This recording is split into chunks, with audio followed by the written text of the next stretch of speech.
मित्रांनो, शालेय पोषण आहार ॲप्लिकेशन मोबाईलमध्ये इन्स्टॉल कसं करायचं यासाठी हा व्हिडिओ। सर्वप्रथम आपल्या टेक्नो टीचर ग्रुपवर जी लिंक दिलेली आहे डाउनलोड करण्यासाठी ॲप्लिकेशन, ती आपण कॉपी करून घेऊया। हे बघा, ही एक लिंक दिलेली आहे, त्याच्यावर क्लिक करून ठेवा, म्हणजे कॉपी लिंक म्हणून एक ऑप्शन येईल, कॉपी करून घ्या आणि आपल्या मोबाईलमधील कुठल्याही ब्राउझरला ओपन करा। ओके, आणि वरचे जे URL बार आहे त्यामध्ये ती लिंक पेस्ट करून घ्या आणि सर्च करा। सर्च केल्यानंतर अशा प्रकारची एक विंडो ओपन होईल, त्यामध्ये APK फाईल ही डाउनलोड करा असं एक ऑप्शन येईल, त्यावर क्लिक करून घ्या आणि ही सदर APK फाईल जी आहे ती डाउनलोड करून घ्या।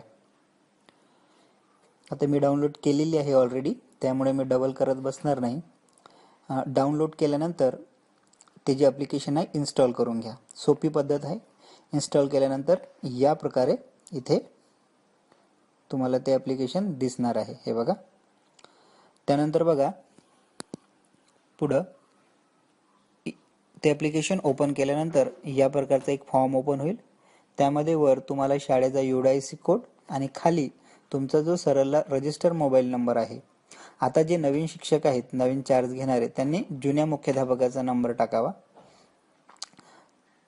ही प्रोसेस केल्यानंतर नेक्स्ट म्हणजेच रजिस्टर करा।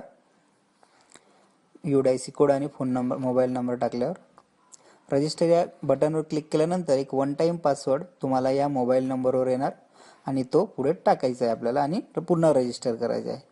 अशा प्रकारे आपली ॲप्लिकेशन हे रजिस्टर होणार आहे। त्यानंतर रजिस्ट्रेशन झाल्यानंतर या प्रकारे आपले ॲप ओपन करा। अशा प्रकारे ते फॉर्म दिसेल, म्हणजे माहिती कशी भरायची हे बघा। इथे सोपी पद्धत आहे। मग एकदा रजिस्ट्रेशन झाल्यानंतर आपल्याला दररोज या प्रकारे माहिती भरायची आहे। होप हे तुम्हाला समजलं असेल। धन्यवाद।